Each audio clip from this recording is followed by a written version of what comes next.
Notre invité ce soir, le professeur Pierre Crolac-Salmon. Bonsoir. Merci d'avoir accepté notre invitation. Vous êtes le directeur médical de l'Institut du vieillissement des HCL. Les hospitalisations qui repartent à la hausse, on l'a vu dans notre département ces derniers jours. Quel constat faites-vous aujourd'hui dans les hôpitaux de la métropole? On en est où exactement? Alors aux Hospices civils de Lyon, nous avons actuellement une centaine de personnes hospitalisées avec la Covid, une vingtaine de personnes en réanimation. Ce sont des chiffres encore modestes par rapport à nos capacités d'accueil, mais ce qui nous inquiète, c'est la progression, la dynamique de progression, puisqu'en une dizaine de jours, on a multiplié par 3 ces chiffres. Et ce qui nous alerte également, c'est le taux de positivité des tests à Lyon, dans le Grand Lyon, puisqu'il atteint presque 10%. Ce qui veut dire que 10% des personnes testées dans nos centres de dépistage sont positifs. Donc une circulation du virus. Ce taux de positivité, il est beaucoup plus élevé que sur le reste du territoire? Oui. Ce taux de positivité sur le territoire actuellement, sur le territoire français, est de 5,2%. Donc vous voyez qu'avec 9%, 9-10%, on est bien au-delà. Est-ce que vous arrivez aujourd'hui à faire des projections? Justement, vous nous dites que les hospitalisations sont multipliées par 3 ces dernières semaines. À ce rythme-là, est-ce que vous attendez à être rapidement submergé dans les hôpitaux, ou tout est mis en place pour que la tension ne soit pas trop forte dans les hôpitaux lyonnais? Oui, tout est prévu.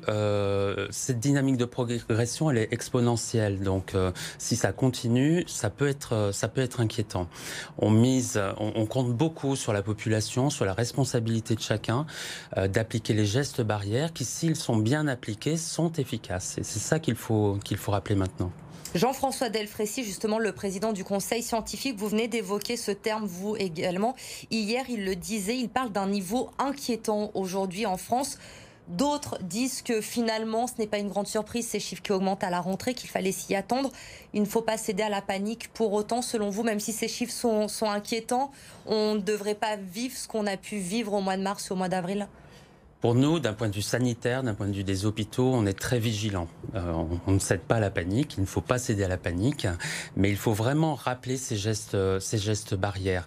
Le virus circule, surtout chez les jeunes. Moi, mon rôle en tant que directeur de l'Institut du vieillissement aux Hospices civils de Lyon, c'est de rappeler ces gestes barrières, notamment avec les plus fragiles et avec nos aînés. Porter un masque, 2 masques, la personne qui a été en contact, qui est un petit peu en contact avec le virus, la personne fragile, c'est très efficace. Si en plus on se nettoie les mains avant de la rencontrer, si on ne la touche pas, si on ne l'embrasse pas et qu'on reste à 1 mètre, c'est très efficace. Donc il faut vraiment appliquer ces gestes barrières. Vous le disiez, actuellement ce sont plutôt les jeunes qui sont touchés par ce coronavirus, alors qu'en mars-avril c'était plutôt les personnes âgées.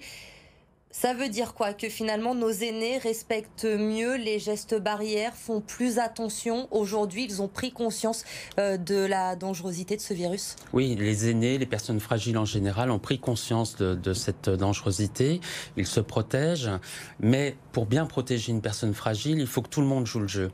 Ce qui nous alerte actuellement à Lyon, c'est une quinzaine d'établissements, d'EHPAD, qui sont concernés par des contaminations de personnes âgées. Alors ça va de 2-3 résidents contaminés à près d'une trentaine pour certains établissements. Donc ça veut dire que les visiteurs, les petits-enfants, les enfants qui viennent voir leurs grands-parents après les vacances doivent vraiment respecter ces gestes barrières qui sont efficaces. Est-ce qu'il ne faudrait pas envisager, justement, vous parlez de ces EHPAD où les cas de Covid commencent à recirculer dans la métropole de Lyon, prendre des mesures peut-être plus strictes et effectivement peut-être commencer à interdire les visites? L'hiver va arriver, on sait que ces personnes-là sont fragiles. Est-ce qu'il faut être un petit peu plus restrictif sur les consignes dans les EHPAD selon vous? Pour nous, vous savez, on a beaucoup parlé d'isolement social dramatique pour nos aînés pendant plusieurs semaines lors de la première vague. Il faut tout faire pour éviter ça. Il faut vraiment appliquer ces mesures barrières. Si on les applique bien, on est persuadé qu'on arrivera à réduire la progression de cette... on ne parle pas forcément de deuxième vague, c'est peut-être une marée montante si vous voulez. Il faut limiter ça par ces mesures barrières. On peut limiter le nombre de visites quotidiennes, le nombre de personnes dans la chambre, mais en restant relatif et pas vers des mouvements de balancier qui seraient vraiment néfastes pour ces résidents. Ne pas aller jusqu'à l'isolement comme ça a été le cas pendant le confinement. Demain, professeur, il y a un conseil de défense qui doit se tenir également. Emmanuel Macron l'a dit, ils vont prendre des nouvelles mesures, il faut le faire. Est-ce qu'on peut s'attendre, notamment chez nous, dans le département du Rhône, on est en zone rouge, je le rappelle, à voir à partir de demain des mesures plus restrictives? Alors, je ne suis pas dans l'esprit, dans la tête de nos décideurs, mais en tant que médecin, est-ce que vous pensez qu'aujourd'hui, il faut un petit peu resserrer la vis? J'ai envie de dire qu'il y a peut-être un petit peu trop de laisser-aller et faire attention avec ces mesures. Je pense qu'il faut effectivement réfléchir à ces terrasses bondées, à ces gens qui sont à bien moins d'un mètre les uns des autres, qui se touchent, qui s'embrassent. Alors c'est la vie, hein, il fait encore beau, mais il faut vraiment réfléchir à ça, parce que là on multiplie les cas contacts, on multiplie ce taux de positivité des tests, et si en arrière, on n'arrive pas à appliquer ces mesures barrières, eh bien là, on aura tout faux et l'épidémie va reprendre très fort. Donc, je dirais qu'il faut regarder la taille de ces rassemblements, la qualité de ces rassemblements, et puis être très vigilant sur les mesures barrières. Le masque dans la rue, il faut qu'il soit porté. Le masque dans la rue, justement, pour le moment, il est obligatoire partout et tout le temps à Lyon et à Villeurbanne. Est-ce que, selon vous, il faut le généraliser dans d'autres communes de la métropole, des communes qui sont densément peuplées également? On entendait dans le journal tout à l'heure certains Lyonnais qui ne comprenaient pas, qui disaient à Lyon, faut le porter, je rentre chez moi à Vénissieux ou à Saint-Priest, et là, j'ai plus besoin de le mettre. Oui. Il faut faire confiance en l'esprit logique des gens. Si vous voulez, des zones peu denses en termes de population, on peut vraiment adapter qualitativement ce port du masque. Ça ne fait pas sens pour la population d'être obligé de porter un masque alors qu'on est tout seul dans la rue ou la personne d'à côté, elle est à 50 mètres. Et donc, le meilleur, c'est de pouvoir adapter ça à cette densité de population. C'est pas facile pour des pouvoirs publics de le faire. Ce qui est plus facile, c'est d'être plus draconien et de faire du on-off, interdiction ou liberté.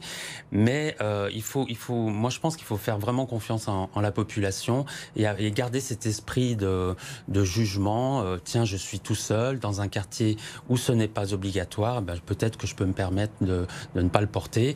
Et si je suis dans un quartier où ce n'est pas obligatoire, mais je suis en grande proximité des autres, là, je dois le porter. C'est ce qu'on entend effectivement depuis plusieurs semaines maintenant, la responsabilisation de chacun face à ce virus. J'aimerais avoir également votre avis sur les recommandations du Conseil scientifique concernant cette période de quatorzaine. Très certainement, demain, le Conseil de défense va entériner la recommandation du Conseil scientifique de passer de 14 à 7 jours. C'est une bonne idée, selon vous ? C'est très adapté aux risques relatifs de contamination avant et après la période de contact ou de symptômes. Et donc, vous savez, en médecine, il n'y a pas de 100%, il n'y a pas de 0%. Donc, on a une courbe qui est décroissante en fonction du nombre de jours depuis les symptômes ou le contact. Et ça paraît adapté. On peut vraiment limiter les risques en restant sur cette septaine, sur 7 jours plutôt que 14, ce qui paraît plus adapté à l'économie, à la vie réelle du pays. Merci beaucoup, professeur Pierre Crolac-Salmon, d'avoir été avec nous. On le rappelle, on l'a bien compris, l'importance de respecter les gestes barrières, de porter le masque. C'est ce qui nous aidera à combattre également ce virus, à éviter la propagation dans notre département. Merci à vous d'avoir été notre invité ce soir sur BFM Lyon.